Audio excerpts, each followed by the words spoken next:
예, 안녕하세요. 안녕하세요. 예, 반갑습니다. 예. 또 귀한 시간 또 허락해 주셔서 너무 감사드리고, 예. 목사님들 이렇게 만나뵈니까 또 저한테 말씀해 주실 때, 예. 한국교회 미래가 여기 달렸다. 이 모임에. 그래서 긴장해서 달려왔습니다. 예. 예, 저는 그 실천신학대학원대학교에 목회 사회학이 제 전공입니다. 사회학적인 방법론을 이제 교회에다가 이렇게 넣는 거죠. 신학, 실천 신학에 넣는 겁니다. 제가 그 처음입니다. 우리나라에서. 이전에 이제 종교 사회학이 있었고 목회 사회학은 없었는데 제가 이제 목회 사회학이라는 걸 이제 독일에서 배워가지고 처음 했고 이후도 아직 없습니다.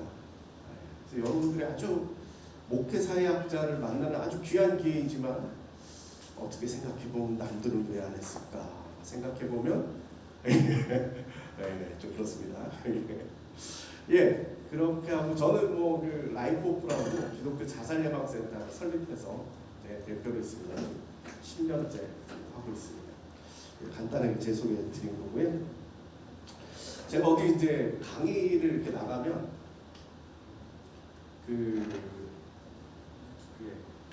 농담 한마디 하고 시작합니다. 오늘 어떤 농담을 해볼까 지금.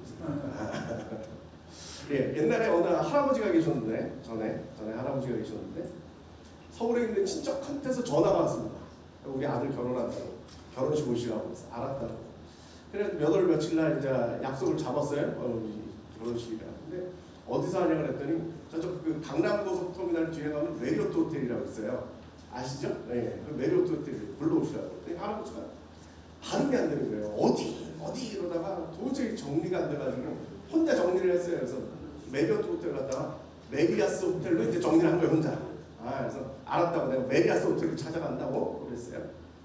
그래가지고 이제 기차를 타고 서울역에 내렸어요. 택시를 탔어요. 어디 가자고 해야 돼요? 메리아스 가자고 해야 되는데 분명히 머릿속은 메리아스였는데 입으로 튀어나온 게 런닝 호텔 갑시다 이랬어요. 네. 그럴 때 있잖아요. 머리하고 입하고 좀 다르게 튀어나올 때가 있잖아요. 나이가 들면서. 근데 이제 모르는 거죠. 런닝구라고 했는 줄 모르고 이제 멀거니 앉아 있는데 택시가 섰는데 어디에 섰겠어요? 메리어스 호텔에 쓴 거예요. 그 할아버지가 그때 깨달았어. 내가 런닝구라고 했는데 택시기사한테 당신 대단하다. 내가 메리아스도 아니고 런닝구 호텔 가자고 그랬는데 어떻게 여기를 내려줬냐고. 그랬더니 택시기사가 이건 아무것도 아니라고. 전에 예술의 전당 가는데 손님이 전설의 고향 없다는 내려준 적이 있다. 그러더라고요. 그렇죠? 예, 반응이 괜찮은 것 같아서 하나 더 할까요? 전에 목사님이 담임 목사님이 나이가 지긋하셔 가지고 머리가 삐끗한 할아버지 목사님이 우리 주일학교 애들은 어떻게 예배를 드리나 궁금해진 거예요.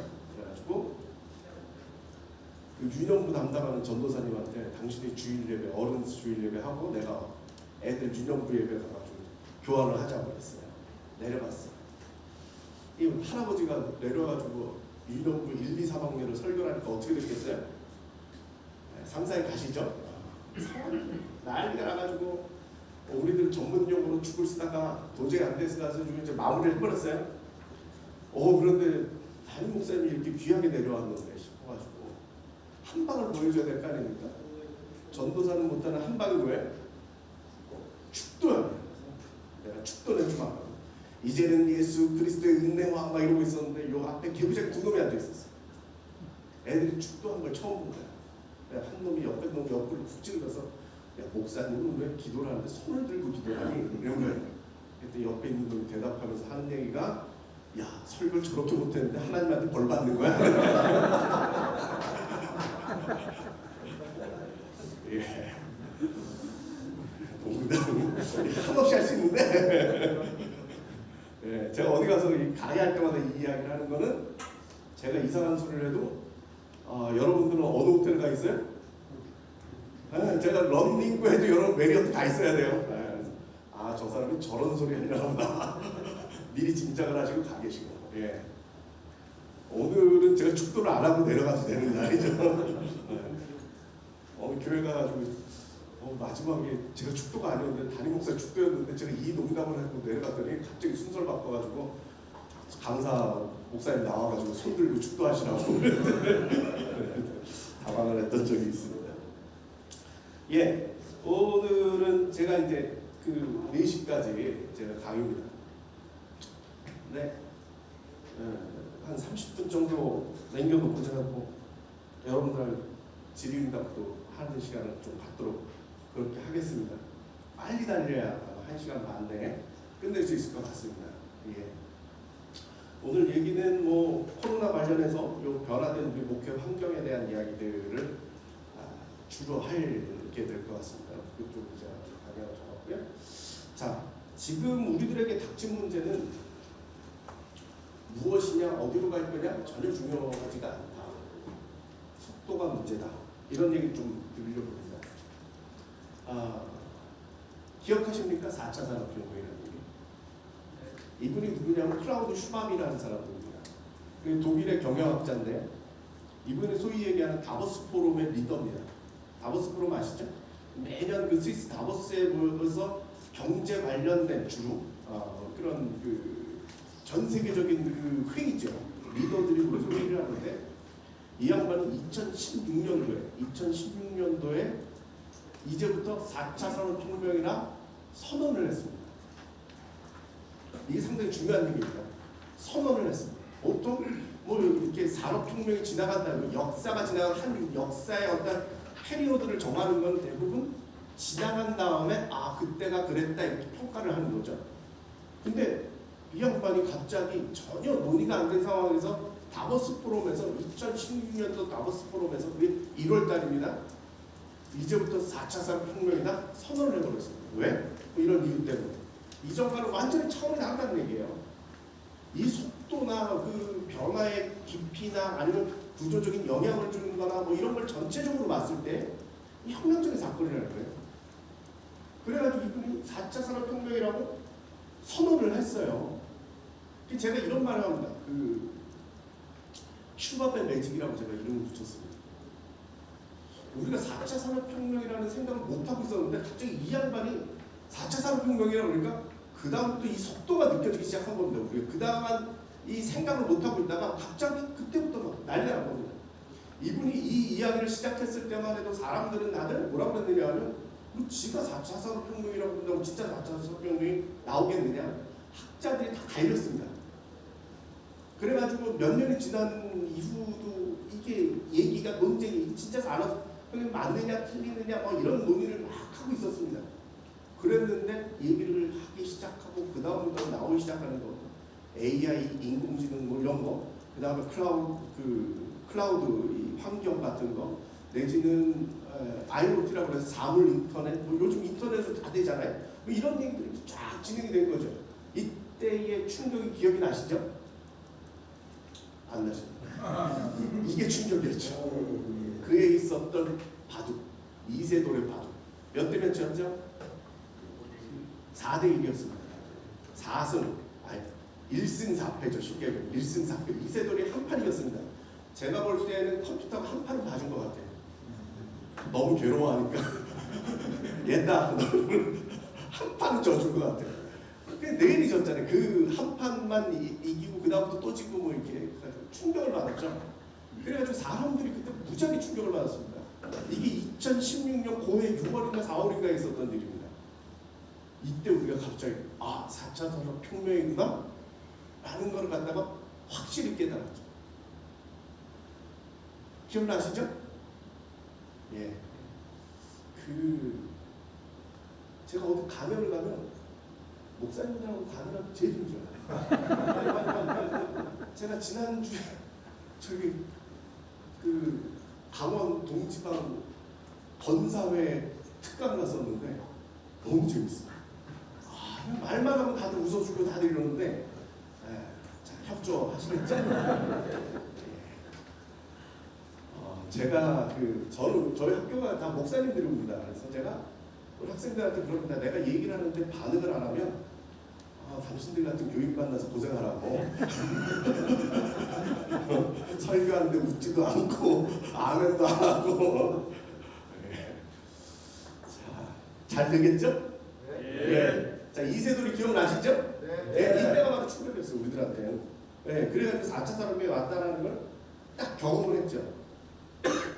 자, 4차 산업혁명이 왔다라는 거에 그 충격은요, 이거 정말 말로 할 수가 없습니다. 실은 그 속도의 문제입니다. 4차 산업혁명이 있다는 얘기는 무슨 얘기냐면 1차 산업혁명, 2차 산업혁명, 3차 산업혁명이 있다는 얘기입니다. 1차 산업혁명이라는 건 전기 내연기가 생겼다라는 거, 그것 때문에 공장이 생기고 집중 생산이 되고 뭐 이런 거죠.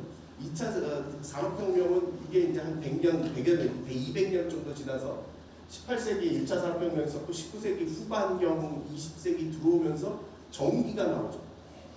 그래서 이제 완전 대량 생산이 가능해진 거예요. 완전 대량 생산이 가능해진 거죠.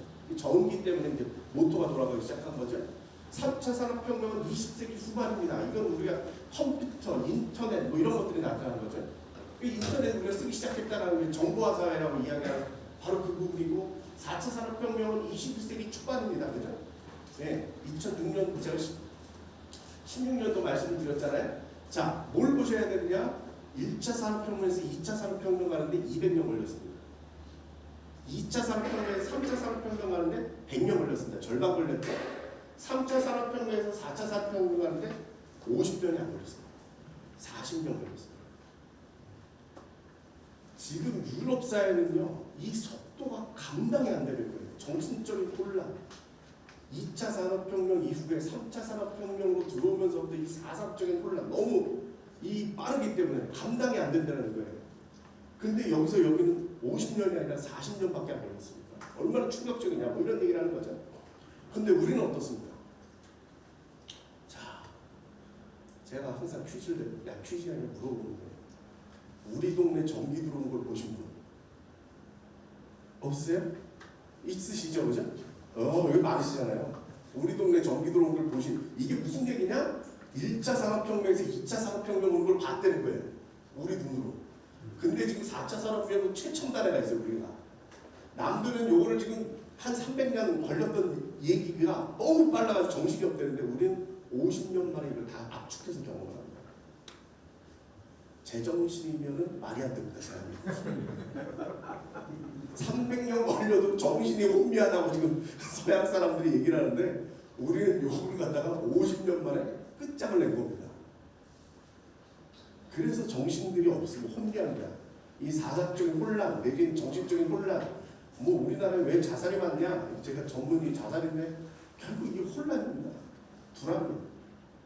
그런데 더 놀라운 건 뭐예요? 이제 4차 산업혁명을 아무도 얘기를 안 합니다. 여러분 느끼십니까 지금? 제 얘기가 이해가 되십니까? 코로나가 딱 터져버렸죠. 그리고 나서 4차 산업혁명 얘기 아무도 안 합니다. 4차 산업혁명 몇 년 얘기했겠어요?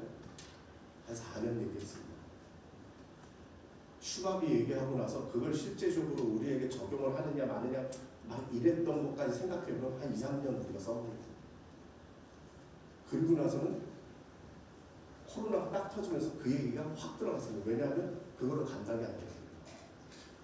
저도 2018년도에 4차 산업혁명 주제를 가지고 강의 세팅을 쫙 해가지고 2년 잘 쓰다 끝났습니다. 그걸 준비하려고 내가 얼마나 고생을 했는데 2년 지나니까 아무도 4차 산업혁명 관심이 없습니다. 뭐로 갔어요? 코로나. 이분이 이제 김난도 교수입니다. 제 시간이 없어서 정신없이 이제 진행을 할 겁니다. 할 얘기가 많았기 때문에. 네. 김난도 교수가 매년 10월 달 때 목사님들은 꼭 이 책 한 번씩 보셔야 됩니다. 트렌드 코리아라는 책을 매년 10월 달에 냅니다. 이분이 뭐 아프니까 춤추니까 그 책 쓴 분인데 이 심리학자인 줄 알아요. 그게 아니라 소비학과 이렇게 마케팅 분야 소비 트렌드 연구소인가 뭐 서울대 그게 있어요. 그 사람들 데리고 매년 책을 내는 게 내년도에 한국 사회나 전 세계적으로 어떤 키워드들이 이제 작동을 할 것이다. 뭐가 유행이다. 이게 약간 이제 마케팅 개념으로 이해를 하지만 우리가 이건 또 봐야 될 부분이에요. 매년 얘기를 하는데 2021년도에 이제 거의 키워드 10개를 내놓는데 총론을 이분이 쓰시겠죠? 총론에 딱 들어오는 단어는 이거였습니다. 코로나 사태로 바뀌는 것은 트렌드의 방향이 아니라 속도다. 코로나 1년을 딱 겪고 나서 1년도 아니죠. 10월 달이니까 19년, 20년 10월 달에 그러니까 8개월 겪고 나서 이분 하는 얘기가 뭐냐? 이제 트렌드는 중요하지 않다. 방향. 옛날에 웬만했으니까 방향이라는 게 중요하지. 지금은 속도다. 속도를 쫓아갈 수 있느냐 없느냐가 중요하지 어디로 가는지 이거 지금 생각할 겨를이 없다. 이해가 되시죠? 우리들이 내내 그러죠. 쫓아가는 게 중요한 게 아니고 어디로 뛰어가는 게 중요한 게 아니고 어디로 가는 걸 알아야 돼. 그래서 트렌드라든가 방향이라는 거 이런 걸 갖다가 우리가 많이 강조를 했는데 이분 얘기가 뭐냐? 이제 그거 쫓아갈 정도 상황이 아니다. 너무 빠르게 흐르기 때문에 속도를 쫓아갈 수 있느냐 없느냐가 중요하다. 한 해 더 지났습니다. 2020년도에 이 책에 그 이제 똑같은 서로 그 장면에 제 머릿속에 딱 들어오는 문장이 있었습니다. 코로나19는 타임머신 역할을 했다. 2030년을 2020년으로 가져왔다. 이해가 되세요? 아예 연속성이 없대. 10년을 끊어먹었대. 10년. 그래서 마치 타임머신을 탄 것처럼 여기서 이렇게 다녀서 여기 간 게 아니고 여기서 툭 끊어가지고 이리 와버렸다는 거예요. 땡겨왔다는 얘기죠. 실제로 그렇지 않습니까? 우리가 온라인 예배 언젠가 될 줄 알았죠. 근데 그게 눈앞에서 갑자기 뻑 터질 줄 누가 알았어요. 몇 년 땡겼을까요? 10년. 우리 한번 생각을 해보세요. 우리 코로나 오기 전에도 방송 하긴 했잖아요.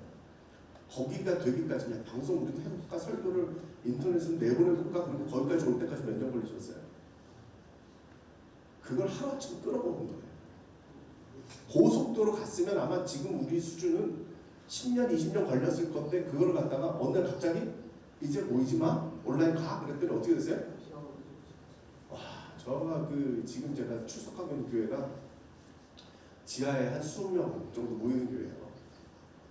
그랬는데 모이지 말고 방송으로 가보니까 담임 목사가 제 제자인데 담임 목사가 핸드폰 하나 걸어놓으니까 유튜브로 방송에 나오더만요.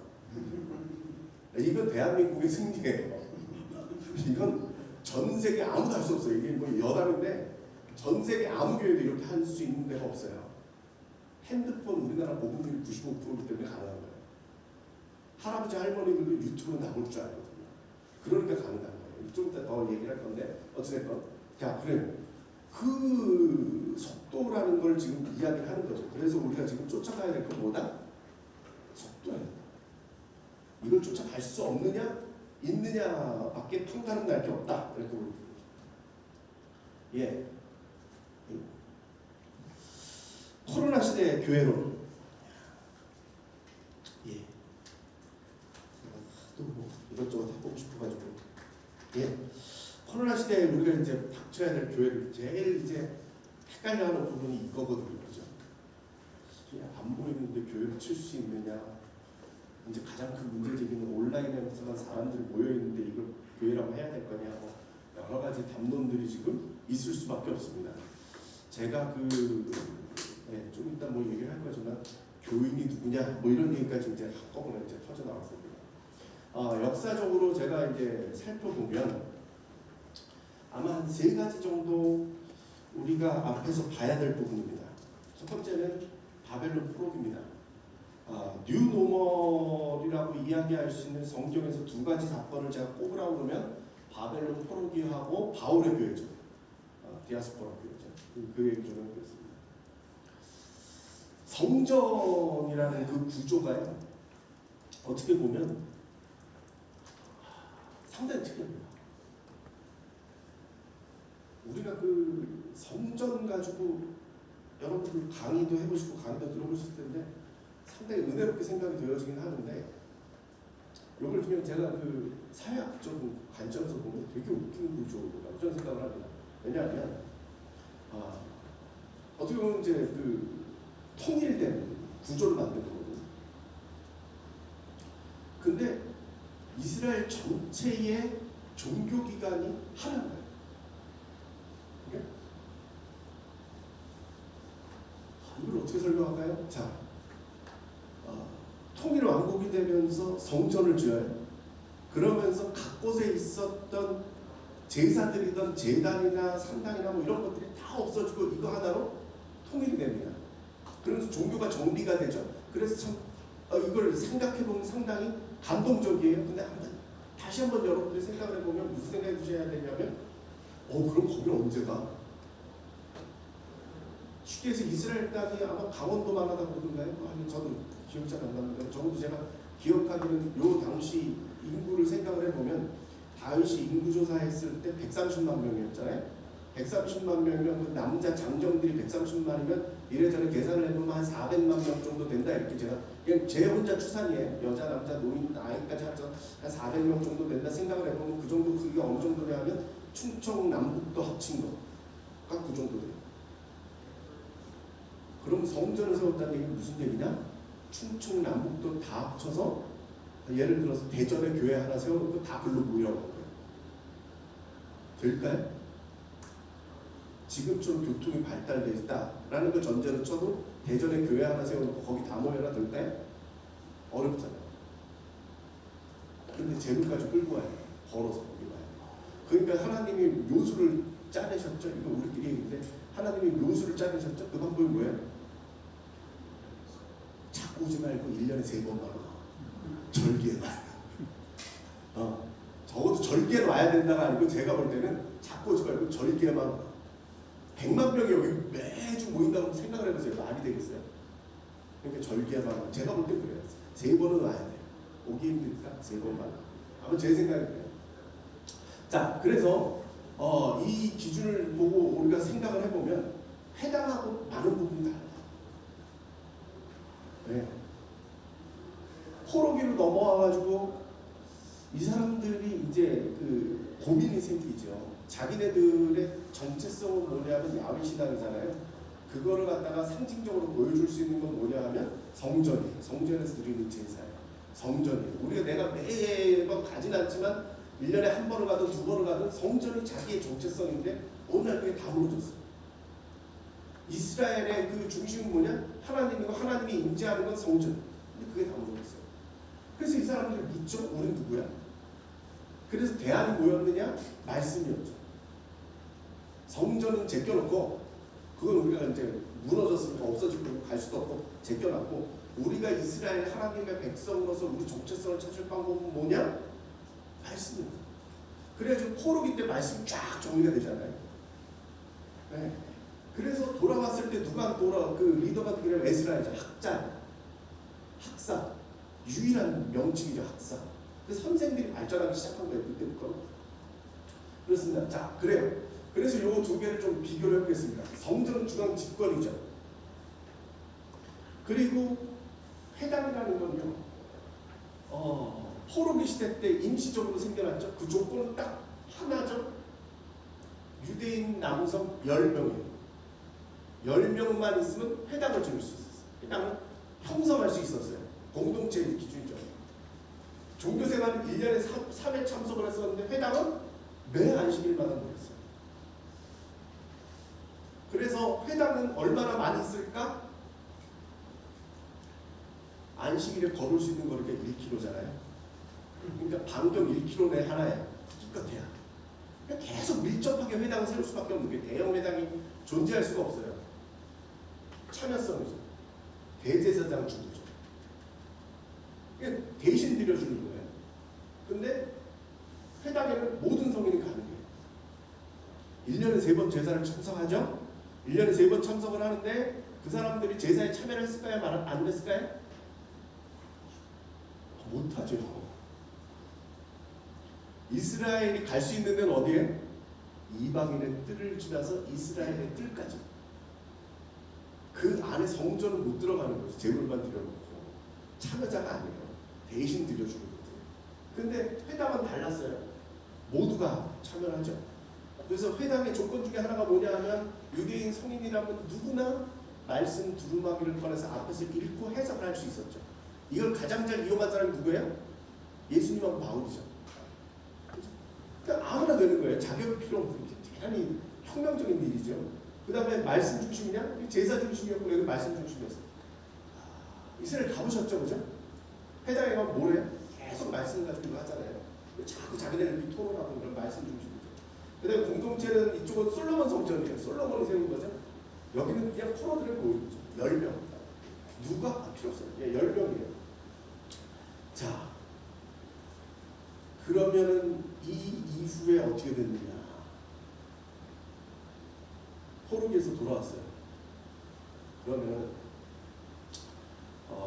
기존 성전을 지었을 때를 생각을 해보면요, 회당은 없애요. 중앙 집권이죠. 근데 회당이 어떻게 됐어요? 살아남았어요. 지금까지 회당은 있어요. 성전은 70년에 무너졌잖아요. 없어졌죠. 하나님의 뜻이 어디 있는지 우리는 잘 몰라요. 자, 돌이켜봅시다. 우리 개신교는 성전 전통일까요? 회당 전통일까요? 우리는 철저히 회당 전통입니다. 우리가 자꾸 헷갈려하는 게 성전인 줄 알아요.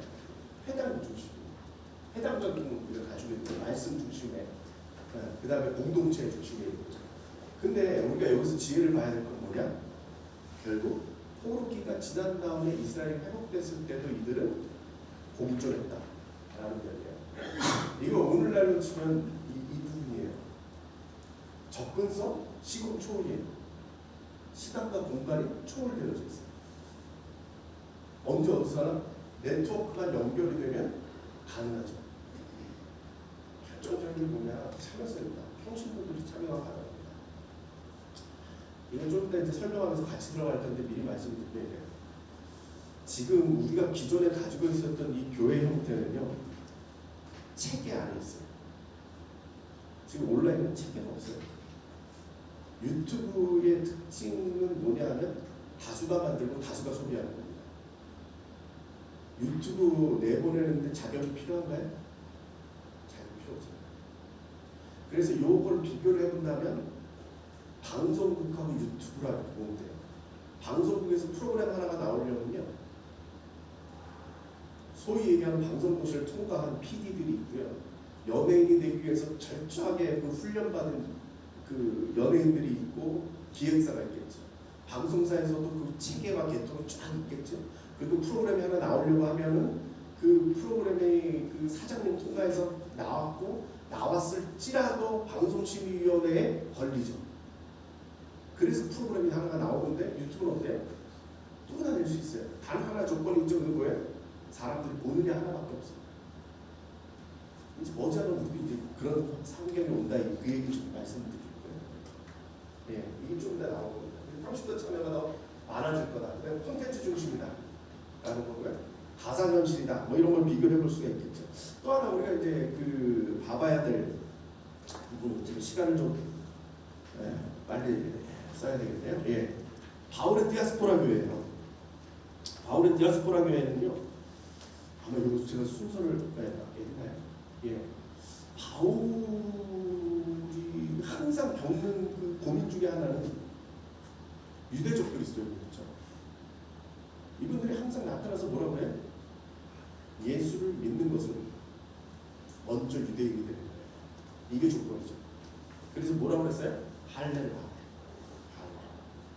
그리고 유대인들이 먹는, 소위 얘기하는 요즘식으로 말씀드리면 코쇼 음식을 먹어야 돼요. 피를 흘리면 안 되고 이런 게 있잖아요. 코쇼 음식을 먹어야 돼요. 그 다음에 이제 유대인들이 지키는 안식일을 지켜야 되고, 뭐 이런 조건들을 갖다 붙인 거죠. 근데 지킬 수가 없는 거예요. 왜? 그건 이스라엘 안에 있으니까 그걸 지킬 수가 있지. 밖에 나온 거 어떻게 지키냐. 갈라디아서 3장 26절 말씀이 너희는 유대인이나 헬라이나 종이나 자유이나 남자나 여자나 다 그리스도 안에서 하나님. 우리가 보통 하나의 방점을 지키잖아요. 지금 요 상황 속에서 봐야 될 건 뭐냐? 이 교회는요, 유대인도 있고요, 헬라인이라는 건 그냥 묵던들에서 다 이제 이방인들 얘기죠. 헬라인이고 종도 있고요, 자유인도 있고요, 남자도 있고요, 여자도 있고요, 아주 많은 사람들.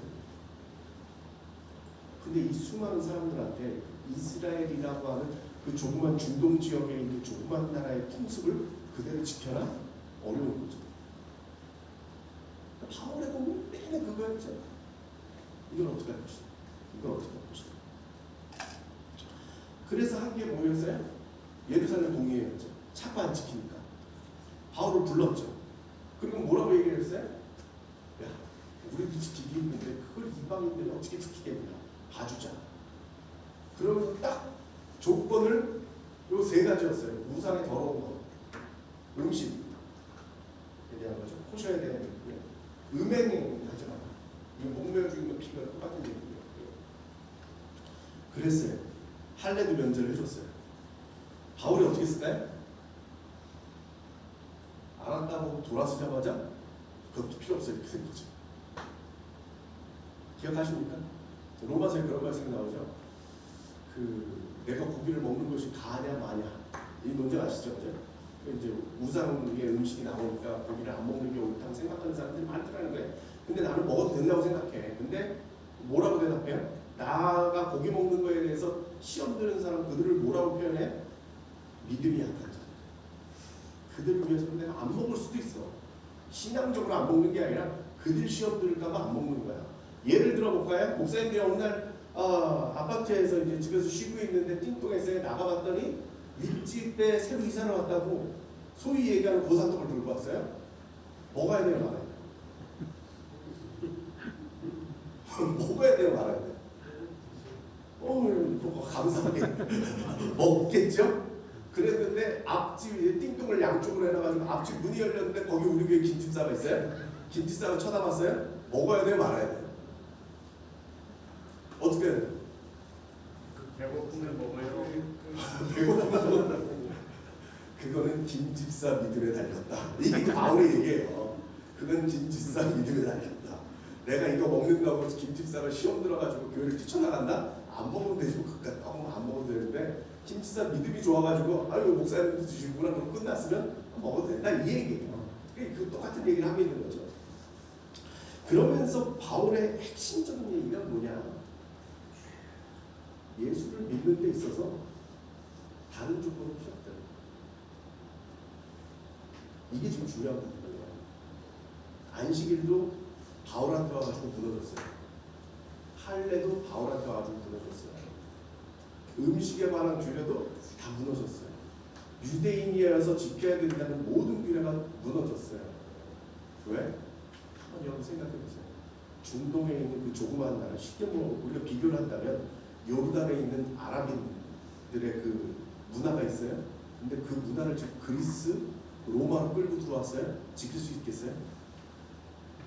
못 지키죠. 예를 들어서 터키 사람들이 여기 와가지고 우리들 가운데서 뭐 종교를 만들어가지고 너희들도 터키 사람처럼 살아야 돼, 뭐 터번도 올려야 되고 모두 해야 된다 그런다고 우리가 쫓아갈 수 있겠어요? 바울이 한 말이 뭐냐? 예수 믿는 하나면 돼. 그래야 이 모든 사람들이 아까 말씀드렸던 이 모든 사람들이 다 예수를 믿을 수 있잖아. 행위를 지키는 게 중요한 게 아니고 예수를 믿는 게 중요하잖아. 여러분 이게 조금 목사님들이라 이해가 안 되실 수도 있을지 모르겠어요. 청년들 고민이 지금 그거예요. 청년들 고민이 그거예요. 제가 하나 예를 들어볼까요? 제 딸내미 롯데분이 있는데 제가 예를 들게요. 제 딸이 고등학교 때 지금 뭐 30 됐습니다. 고등학교 때 교회에 가면서 여름에 반바지에 이제 슬리퍼 끌고 교회를 갔다가 교회 선생님한테 뒤지게 혼났어요. 뒤지게 혼났어요. 교회를 그때 짰어요. 계속 목사 딸을 왜 건드리지 모르겠다니까 그랬어요. 그래가지고 그 선생님이 나중에 알았는지 어쩐지 모르겠는데 저한테 전화해가지고 이래가지고 제가 혼냈다고 얘기를 하더라고요. 전 모르는 분인데 제가 그 교회 목사가 아닌 전에 했던 목사였어요. 전화가 왔더니 제가 화가 나가지고 아니 목사 딸내미가 그래 거기 가서 욕을 먹고 있냐 화가 나가지고 제가 제 딸을 혼냈어요. 제 딸이 뭐라고 그러냐면 울면서 저한테 달려드는데 그래도 교회 나오는 게 나밖에 없는 고등학생. 왜 나를 혼내냐? 안 나온 애들 혼내야지 왜 슬리퍼 신고 교회를 왔다가 왜 나를 혼내냐고 그러더라고요. 제가 그때 반성했어요. 딸한테 미안하다고 그랬어요. 그래서 다른 교회 가라고 그랬어요. 저는 엄격한 교회를 좋아하기 때문에 그 딸 거기다 밀어넣는데 아는 목사님이 목회하고 계셔서 거기다 넣었는데 그렇게 된 거죠. 그래서 딸한테 제가 미안하다고 다른 교회 가라고 했어요. 지금 상황이 저는 이랬어요. 지금 상황이 목사님들이 지금 위기 상황을 어느 정도 느끼시는지 모르겠는데 저는 지금 무슨 생각이 드냐면 좀 더하게 있는데도 불구하고 미리 말씀드리면 그 고지전을 펼칠 때 이제 고지를 지키고 있는데 적들이 밀려와요. 백전전을 벌여요. 그럼 본부에다가 마지막 무전이 뭐예요? 폭격해. 우리 머리 위로 폭격하라. 내가 죽는 날 있어도 이제 아무리 그냥 놔두면 우린 전멸이고 고지는 뺏기니까 우리 머리 위에 폭격을 하라는 게 마지막이죠. 전 그 정도로까지 느껴져요. 네. 제가 너무 강한 얘기를 하려고 했는데 그렇습니다. 예, 종교개혁 시절 간단히 넘어갔습니다. 이게 종교개혁 하기 전에 중세시대 때 교회인데요. 황제교회예요. 크베들링이라고 제가 독일에서 공부했는데 크베들링에 가면 황제교회라는 데가 있어요. 이 교회 내부입니다. 지금 뭐가 느껴지세요? 강대상이 사람 키의 한 2배, 3배 정도 높아요. 옛날 중세교회는 예배를 이렇게 드렸어요. 이거예요. 이거는 반대편 모습이에요. 이 강대상 위에서의 모습이에요. 황제교회라고 제가 말씀드렸죠. 황제는 어디 있느냐? 여기 있어요. 이해가 되세요? 신부와 황제는 마주보고 있어요. 나머지는 이 밑에 있는 거예요.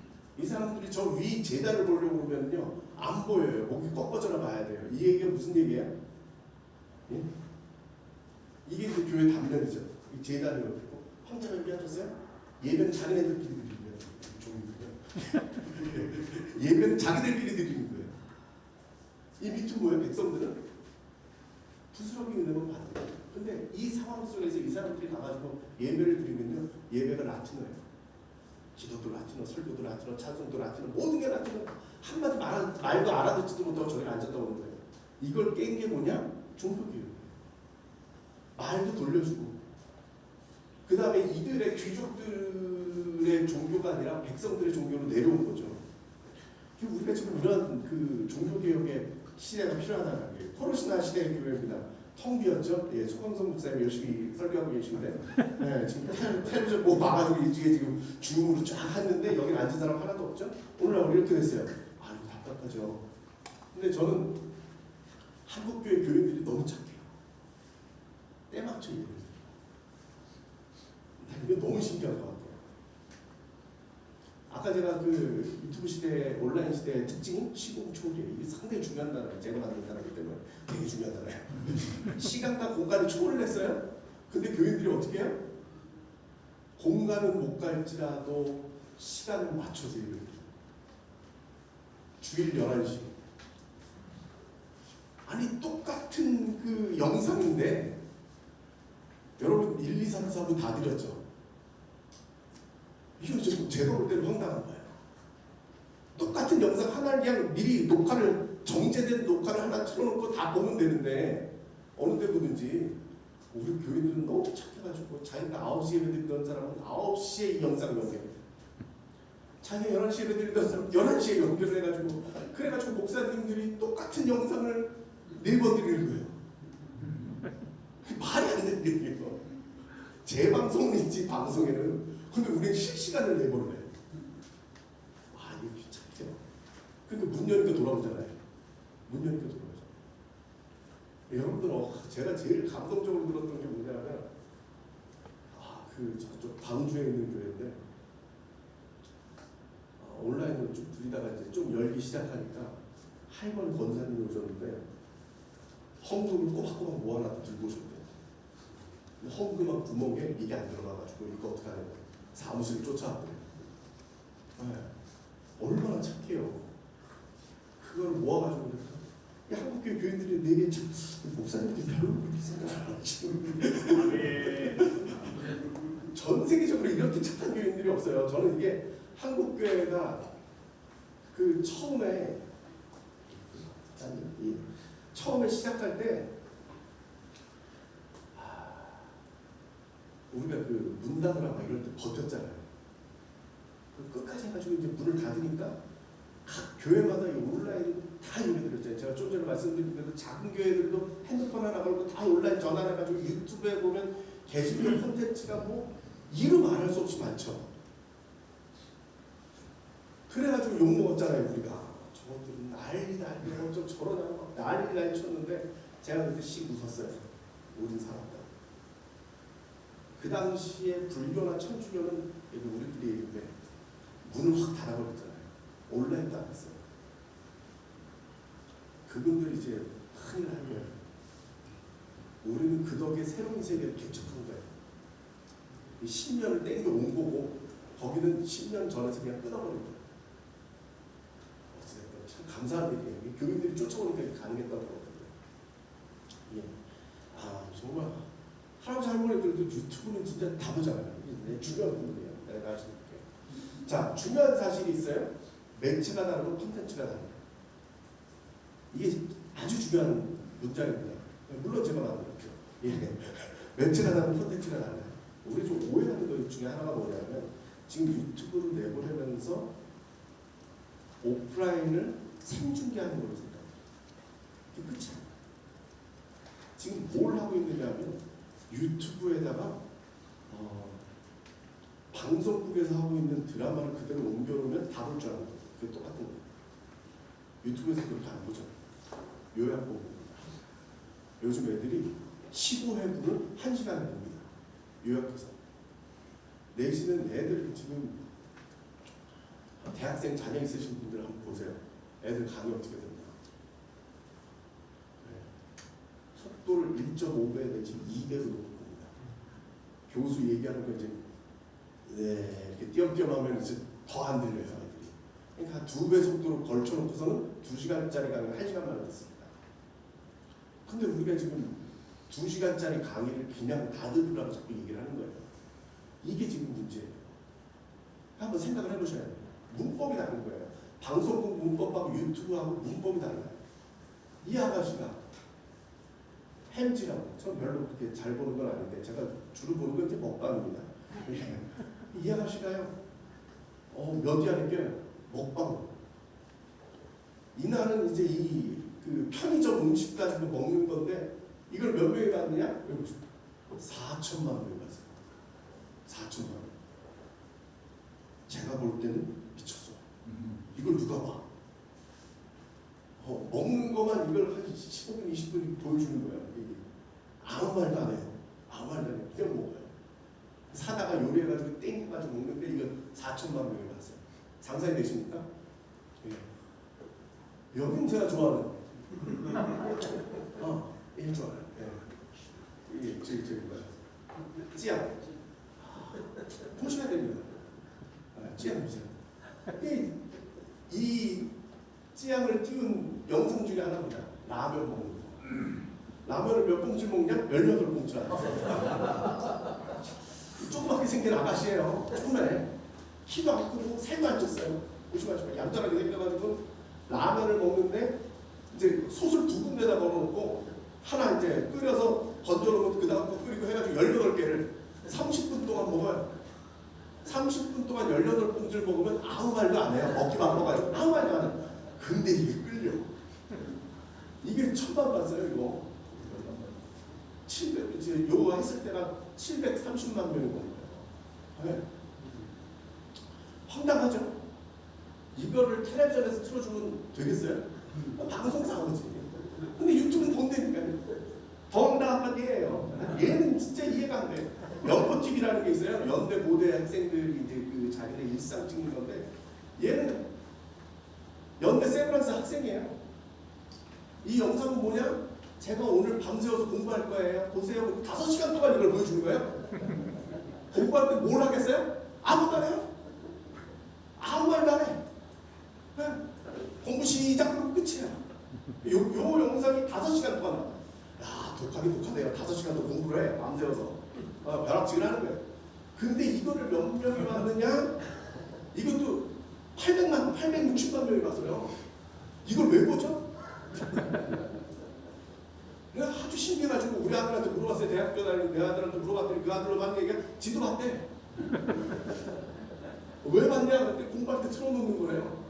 그러니까 우리는 옛날에 공부할 때 혼자 하면 이제 답답하니까 친구 집 가서 공부했잖아요. 물론 공부를 안 했죠, 그죠? 어쨌든 그 친구 집 가서 했잖아요. 요즘 애들은 유튜브 틀어놓고 공부를 해요. 또 대화를 하는 것도 아니고. 근데 이걸 본다니까요. 더 황당한 영상이 제가 여기다 보여드리진 않았는데 더 황당한 영상이 뭔지 아세요? 백색 소음이라는 게 있어요. 서울대 도서관 4시간 뭐 이런 게 있어요. 서울대 도서관에 영상은 못 보여주고 소리만 나와요. 사진 한 장 걸어놓고 서울대 도서관 소리만 나와요. 거기 4시간 동안 나와요. 무슨 소리가 나가요? 신발 끄는 소리, 책장 넘어가는 소리, 바람 소리밖에 안 들려요.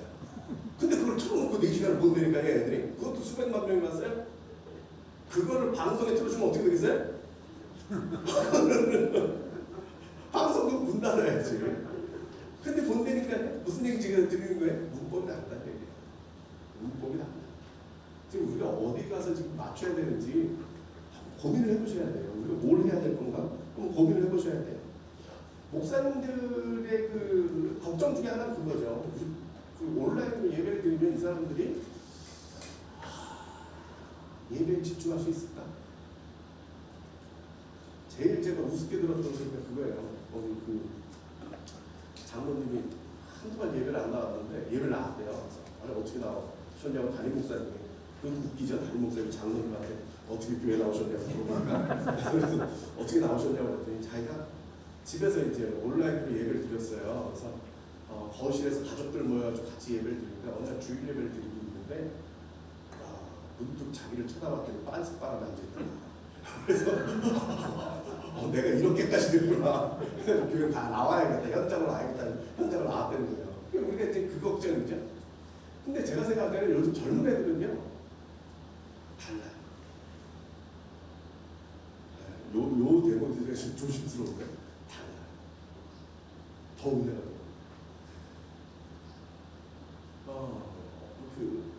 애 있는 젊은 집에서요. 애들 다 재우고 한밤중에 핸드폰으로 이걸 이렇게 보는 거예요. 이게 직접 제가 들었더니 목사님이 남아를 위해서 설교를 해주시더라고요. 완전히 몰입돼가지고 이게 가장 큰 은혜를 받은 거예요.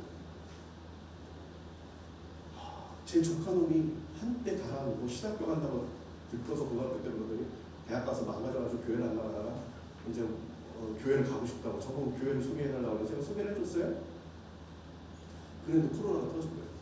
걱정이 돼가지고 그분한테 제가 물어봤어요. 너 교회 어떻게 잘 나가고 있냐 그랬더니 훨씬 좋대요. 왜 그러냐. 제가 목사님을 상당히 좋아하는데 장로님 기도할 때 항상 시험이 들었대요. 그래가지고 이제 영상으로 보니까 거기는 뛰어넘는 거예요. 시작! 목사님 설교 듣고 뛰어가지고 축도 듣고 깔끔하게 끝나는 거예요. 은혜 받고 더 좋대요. 요즘 애들이요 이 매체를 이 접하는 이게 달라요. 그게 잘 안 나오구나. 예, 그 최재훈 교수라고 있어요. 그 사람이 호모 사피엔스라는 책을 썼어요. 호모 사피엔스라고 핸드폰 사피엔스라는 게 핸드폰 인간입니다. 호모 사피엔스라는 책을 썼는데 그 책을 한번 읽어보시면 좋아요. 이건 코로나 전에 나온 책인데 한번 읽어보시면 좋아요. 현대사회 이해하기가 이제 될 겁니다. 근데 여기 이제 그분이 하는 얘기가 뭐냐면 현대인들은 5장 6부가 아니라 5장 7부라는 거예요. 핸드폰이 또 하나의 신체 장기. 그러면서 이분이 신체, 이게 사람이에요. 사람인데 머리는 구글, 심장은 페이스북, 먹고 사는 건 아마존 배달, 이게 쿠팡이죠. 코아는 애플, 마지막에 핸드폰은 삼성. 인간은 이렇게 이루어져 있대요. 요즘 애들이 다르다니까요. 여러분 전철 타셔가지고 가보시면은 요즘 젊은 애들이 이렇게 영상을 보면서 혼자 키득키득 우는 놈도 있어요. 이건 아주 흔한 현상이에요. 여기서 좀 더 나가면 우는 애들이 있어요. 드라마 보면서. 이게 무슨 얘기예요?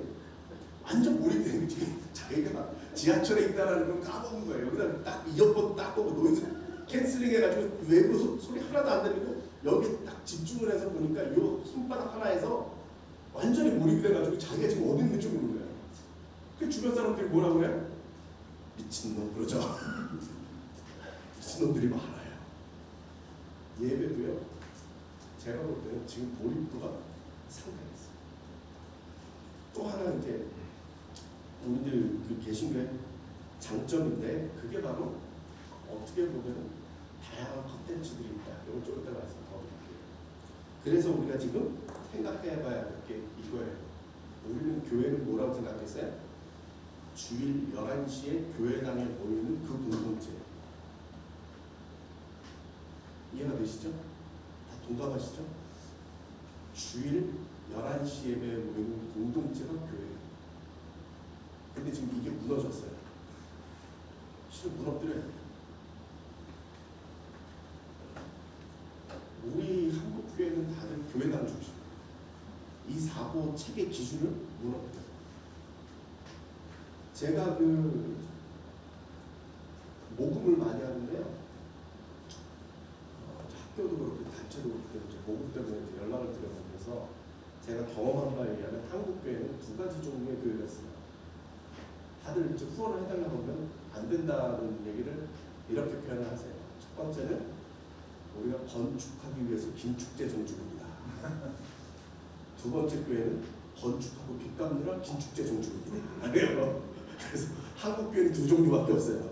교회를 건축하기 위해서 긴축재 정주인 교회와 건축하고 빚 갚느라 긴축재 정주인 교회 두 가지가 있어요. 그러니까 교회당에 왜 있게 되죠? 기본적으로 생각을 해보세요.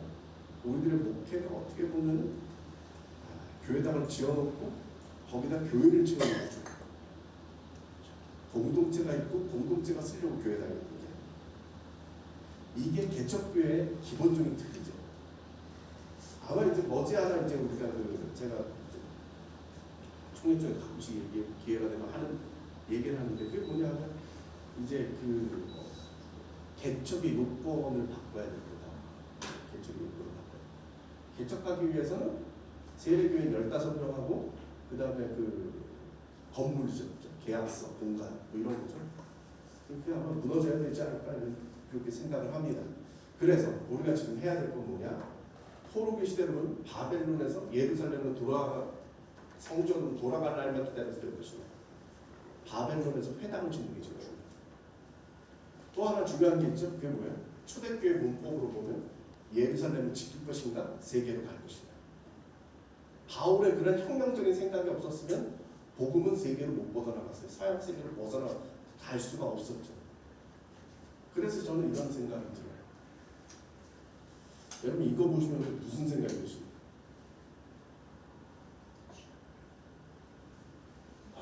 이게 정말 환장하겠죠. 온라인 해야 된다고 해가지고 겨우 온라인 왔더니 그 다음에 줌으로 뭘 해야 된다고 해가지고 또 줌을 배워가지고 막 해서 겨우 좀 배웠더니 무슨 메타버스를 한다고 지금 제페톤이 뭐 로블록스 막 이러니까 야 이거 갈만하면 다음 거 나오고 갈만하면 나 미치겠죠. 그렇게 고민할 필요는 없습니다. 주제를 떠나서 얘기를 안 하고 싶은데 어찌됐건 이런 걸 볼 때 여러분들이 한번 이런 생각을 해보세요. 전 바울 선생님 그 인사이트가 좀 크다고 생각되는데 결국 예루살렘을 놓지 않으면 서양 세계로 갈 수가 없습니다. 서방으로 갈 수가 없습니다. 예루살렘을 놔야 됩니다. 유대인의 그 규칙을 놓으면은 유대교가 무너지고 이스라엘이 무너지고 예수 믿는 것조차도 무너지는 거라고 생각을 했는데 예루살렘을 놓으니까 세계로 복음이 났습니다. 지금 이 온라인은 제가 볼 때는 하나의 세계입니다. 하나의 세계입니다. 이거를 우리가 실은 선점을 했어요. 여러분들이 생각지도 못하게 우리가 지금 선점을 한 거예요. 아까 말씀드렸듯이 다른 쪽에 쫓아오지도 못하고요. 세계 어느 교회도 이렇게 우리처럼 이 땅을 선점하지 못했어요. 근데 되게 웃긴 게 뭔지 아세요? 메타버스가 생겨가지고 도시가 생기니까 거기에 부동산이 일었어요. 한국 사람들이 지금 그걸 사고 있어요. 아, 내가 어느 교회 모임에 갔었는데 그 큰 게 뭐 사람들 모여가지고 얘기를 하는데 거기다가 빨리 확보해가지고 부동산 오르기 전에 거기를 확보해야 된다. 그게 또 몇 억씩 해요. 그거 오르기 전에 확보해야 된다고 해서 깜짝 놀랐어요. 여기까지 가가지고 부동산을 사겠다고. 그게 아니라 새로운 세계라 이해를 하셔야 돼요. 열린 세계예요. 일단 우리가 유튜브를 확보를 한 거예요. 어마어마한 세계를 확보해주고요. 그 다음 단계 이제 우리가 어떻게 갈 것인가에 대한 전략적인 논의를 해야 될 때가 될까. 근데 제가 여러분들에게 이제 실용적인 말씀을 하나 딱 드리면 일반 목회는 유튜브까지 해요. 여러분들 너무 이걸 왜 난 어떻게 쫓아가야 되지? 너무 고민하시는 이건 이제 소수예요. 왜냐하면 유튜브는 핸드폰으로 해결되기 때문에 95%가 다 참여할 수 있으니까 가능합니다. 근데 메타버스는 지금 막 한참 얘기하잖아요. 메타버스를 가야 된다고 막 그러는데 이거는 핸드폰으로 해결이 안 돼요. 컴퓨터가 있어요. 근데 컴퓨터 가진 사람은 그 정도 안 되죠. 집에 이제 PC가 있어야 되는데 그 정도 안 돼요. 그래서 요거는 너무 멀리 갔다 그러더라고요. 요건 기다려보세요. 그 선발대들을 보내세요.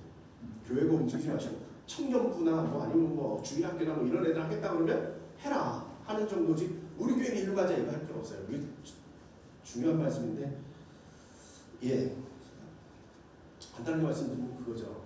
KTX가 생겼어요. KTX 역이 생기면 전국에 이제 역이 생기는데 역 생기기 위해서 사람 그 도시마다 그 유치하려고 난리가 났잖아요. KTX 역을 유치하면은 도시가 발전할 거라는 예상을 가지고 다들 난리죠. 대구에서 오신 분 계세요? 대구 출신 있으세요? 없으세요? 아, 그럼 제가 마음대로 얘기를 드리죠. 대구가 일찍 KTX를 받아들였죠? 대구가 발전했을까요? 망했어요. 사람들이 다 서울 가요. 백화점 98시간 타면 백화점 서울역에 떨어지는데 대구에서 사고 있어요. 병원 백화점이 많았어요. 결정적으로 경제가 무너지는 거예요.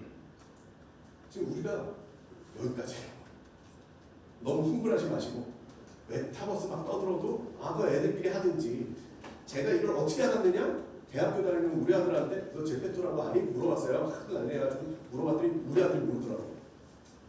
그러면 대중학교에는 어려운 그 정도예요. 대학교 다니는 애들이 모를 정도가 네, 그렇다. 그래서 네, 이거는 한 10% 20% 정도 내주시고 메인은 저기다. 자 구체적으로 말씀드릴게요. 제가 몇 가지 키워드들을 내놨는데 첫 번째는 복면 선도예요. 교인들이 다들 마스크를 쓰고 있어요. 그래서 복면 선도예요. 아 여러분들 그 교인들이 그 마스크 쓰고 있을 때 첫 번째 설교했던 날을 기억하십니까? 기억나시죠? 암담하죠. 와 저도 뭐 저야 목회를 안 하니까 뭐 온라인으로 수업을 하니까요. 어느 게 담임 목사님께서 꽤 큰 교회인데 코로나 접촉을 해가지고 예배 설교를 못하고 나보고 와서 하나만 가지고 초창기에 가서 설교를 했는데 전체가 다 마스크를 쓰고 있으니까 말을 못하겠더라고요. 그 기억이 생생합니다. 근데 교인들도 보니까 마스크를 써놓으니까 굳이 예의상 웃어줄 필요도 없고 뭐 이게 반응을 보일 필요가 없으니까 전혀 무반응이더만요. 그죠? 빈면성도라고 했어요. 반응이 없어요. 교인들이 어떤 사람들인지 알 수가 없어요. 지금 상태가 어떤지 알 수가 없어요. 지금 여러분들은 어느 정도 교육이 나왔습니까? 지금 뭐 50%부터 70%까지 얘기하시고 교육들이 있고 교육들이 지금 어떤 상태인지 나오는지 안 나오는지 모르죠. 전에 어느 교회 갔었는데 그 교회는 목사님이 담임 목사님이 코로나 시기 때 부임을 했어요. 이제 암담하죠. 그 동네에서 이제 그 식당에 가서 밥을 먹는데 밥값을 내려고 그랬더니 누가 냈다고 그러더래요. 보니까 저쪽에서 제가 냈다고 막 인사를 하더래요. 근데 모르겠더래요 누군지. 그래가지고 하여간 알았다고 교인이겠거니 하고 인사를 하고 나왔는데 주일이 돼가지고 마스크 쓴 거를 보니까 알겠더래요.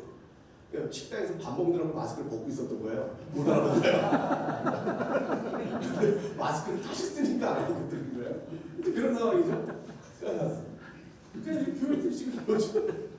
목사님들이 이게 정말 이렇게 잘 쫓아가시는 목사님이 계시는데 그 목사님이 이제 교인들 하도 연락이 안 되니까 이제 문자 보내고 이런 답을 안 하니까 이제 그 치킨도 보내고 막 이러면서 연락을 한다는 거예요. 근데 전화를 이제 치킨 보내놓고 고맙다 소리를 안 하면 아, 이 사람 떨어졌구나. 전화를 해보면 전화를 안 받는다는 거죠. 그러니까 교인들이 붙어 있는 거지. 떨어져 나가는지 알 수 없는. 그리고 신앙생활을 어떻게 하는지 알 수가 없는 그런 상황이 됐죠. 더 심각한 건 뭐냐 하면 교회는 나오는데 이게 내 교인일까? 그죠? 교회 와서 여긴 앉아있는데 실은 다른 교회에 온라인을 다 보면서 은혜를 받고 있다거나 뭐 여러 가지 이제 교인 형태가 갈리고 있다라는 거죠. 예, 두 번째는 공간의 딜레마죠. 이 공간 문제입니다. 네. 예전에는 코로나 전에는 어떻게든 교회로 가고 어떻게 교회 문통을 낮출 것이냐 이게 고민이었잖아요. 코로나가 딱 터지고 어떻게 했어요? 교회 누가 올까봐 2중 3중으로 방역해야 되고 뭐 체크해야 되고 QR 체크도 해라 뭐 해야 되고 복잡해졌죠. 교회 오는 걸 막게 생겼어요. 이게 상징적인 어려움입니다. 이제 열었는데 우리 예전에 우리 그 예배드리던 광경을 기억해 보시면은 지금 교인들이 앉은 상태가 어떻습니까? 예전에 빡빡하게 앉았잖아요. 지금은 전혀 빡빡하게 안 앉죠. 만약에 빡빡하게 앉는다고 돌아갈 거예요. 저는 이런 생각을 별로 못 해봤는데 어느 여자 목사님께서 그런 얘기를 하시더라고요. 저는 그 상태에 도저히 예배가 안 돼요. 여자니까 옆에 사람 살이 붙는 것도 너무 신경이 쓰이고 그 다음에 이제 숨소리도 너무 신경이 쓰이고 입냄새 나고 땀냄새 나고 뭐 이런 상황 속에서 예배를 드리는 게 너무 난 힘들어요. 그런 얘기를 하시더라고요. 그게 현실이거든요. 다삭다삭 붙어서. 근데 이제 코로나가 딱 터졌어요? 감당이 안 되죠. 여러분 어떡하죠? 해결하시겠어요? 공간으로 해결이 안 돼요. 또 다른 얘기를 해보자. 대형교회 목사님 만났는데 진짜 그 큰 교회죠. 아, 황당하다. 기껏 교회라고 수백억 내가지고 교회당을 지었는데 아무도 없어. 내가 이 인생 끝에 이거를 마무리인데 이걸 내가 왜 했나 싶다는 거예요. 공간이 필요 없어요. 사람들은 뭐만 봐요? 화면에 요만큼만 봐요. 교회당이 뭐 몇천 석이지 몇만 석이지 아무 쓸모가 없는 거죠. 여기만 딱 보이는 거예요. 작은 교회나 큰 교회나 관계없어요. 그러니까 큰 교회 딜레마가 생긴 거예요. 교회당 감당이 안 되고 또 하나 이제 큰 교회 목사님 또 하나 다른 분 만났는데 그분 간단히 얘기가 뭐냐면 공간을 얼마를 지어가지고 우리 교인들을 다 앉히겠냐고. 예전에 앉던 거 곱하기 2를 해야 되는 거죠. 자리 차지하는 거. 2명 앉던데 1명이 앉는 거니까 그걸 어느 정도 공간을 키워가지고 그 사람 다 채우겠냐고. 공간으로 해결이 안 된다는 거예요. 그래서 그분이 저한테 부탁한 게 뭐였냐면 토요일도 주일 예배라고 드릴 수 있게끔 어떻게 생각 좀 굳게 만든다. 일선 목회자가 그 소리 하면은 돌 맞으니까 당신이 해라. 한국교회 돌 맞을 일은 제가 많이 했어요. 제가 교단시답교 소속이 아니라 딴소리를 해도 돌을 안 맞아요. 네. 가끔씩 이제 뭐 어디다 찌르겠다는데 찔러도 별로 그렇게 상처받을 상태가 아니기 때문에 그게 없어요. 그분이 그런 얘기를 하시더라고요. 그러면 교회당이 없는 데는 어때요? 여기도 문제예요. 제가 아는 교회가 20년 동안 그 복지관에서 예배를 드렸어요. 교회는 한 300명 되니까 빌려서 하는 교회치고 상당히 크게 된 교회죠. 근데 코로나 딱 터지고 하루아침에 쫓겨났어요. 예배 드릴 데가 없어요. 거기는 그냥 무조건 온라인이에요. 모일 수가 없어요. 사무실 하나만 있어요. 또 하나는 뭐 여기 교회 얘기해도 될까? 거기 그냥 학교 빌려서 드릴 예배 드리는 게 홍민기 목사님 하셨는데 홍민기 목사님 거기 이제 튀잖아요. 거기 이제 얘기를 들었더니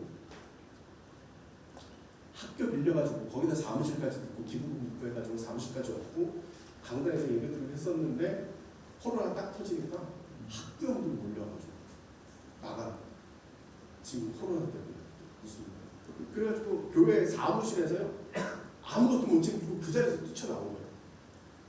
그래가지고 밤마다 가가지고 컴퓨터 가져오고 밤마다 가서 서류 가져오고 이러고 있어요. 그래가지고 예배를 드려야 되는데 예배 드릴 데가 없는 거예요. 주일날 저보고 가지고 설교하라고 그러더라고요. 갔더니 클럽을 밀려갔어요. 코로나니까 클럽이 안 하는 거지. 춤추는 동네들이 그 못하는 거예요. 거기 하나 비어 있는 거예요. 거기 가가지고 막 여기서 조명 끝내주더라고. 나한테 좀 그런 경우가 있어요. 이게 공간이 있어도 딜레마고요, 없어도 딜레마예요. 그래서 이 문제를 이제 우리가 풀어야 돼요. 공간으로 이제 뭘 흉부를 볼 수 있는 방법이 없다라는 거죠. 그래서 요즘 이제 나오는 게 공육교회. 얘기 많이 들었죠? 설명 필요 없죠? 교회 통합도 요즘 많죠. 그렇죠? 쫓겨난 교회가 교회당 있는 데랑 합성되든가 뭐 이런 일들이 많이 일어나요. 심지어 이제 작은 교회들이 이제 큰 문제가 됐죠. 교회 다들 문 닫게 됐으니까. 저 아는 교회 하나는 별로 큰 교회가 아닌데 후원하는 교회들 중에 작은 교회 3개가 찾아왔대요. 하나씩 와가지고 우리 교회 이름으로 여기 통합 좀 시켜달라고 교회에. 교인들 해쳐 이렇게 할 수는 없으니까 우리 교회 이름으로 여기 와서 좀 들어올 수 있게 해달라고 자기들 거부했다는 거죠. 단체도 있고 몇 명 안 되지만 또 이게 작은 교회니까 들어와가지고 겹치니까 그건 안 된다. 개별로 들어오든지 그걸 3번이나 먹었다는 거죠. 이게 벌써 작년 얘기예요. 이런 현상들이 지금 일어나고 있죠. 그래서 요즘 이제 교회당은 이제 이렇게 가는 거죠. 요거 한번 고민해 보시죠. 다른 목사님들께 제가 말씀드릴게요. 이게 어디냐면 높은 듯 정의교회 작년에 이렇게 만들었습니다. 스튜디오 만들었는데요. 네, 거기는 이제 학교 빌려서 하니까 이런 게 더 아깝겠죠. 그래서 그 성경 공부나 뭐 이런 거 다 스튜디오에서 다 방송 못하게 내버렸는데 소예배실을 다 개조를 해가지고 다 입고 하는 거고요. 요거 보면은 교육자실입니다. 예전에 교육자실은 모여서 했죠? 그게 트렌드였어요.